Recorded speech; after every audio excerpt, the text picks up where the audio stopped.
আমাকে রতন আর অনিক গেছে সমুদ্র সৈকতে।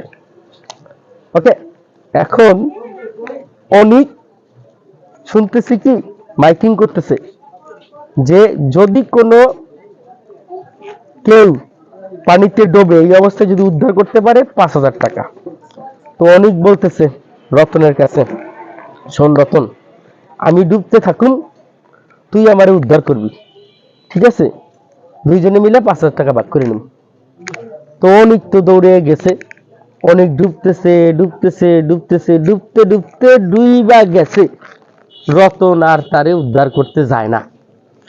পাশ দিয়া আর একটা লোককে বলতেছে, ও ভাই, আপনারা তো দুই বন্ধু আলোচনা করলেন যে ও ডুবতে থাকবে, আপনি তারে উদ্ধার করবেন, উদ্ধার করলেন না কেন? কয় ভাই, আপনি তো পরের ঘোষণা শোনেন নাই। কয় কি?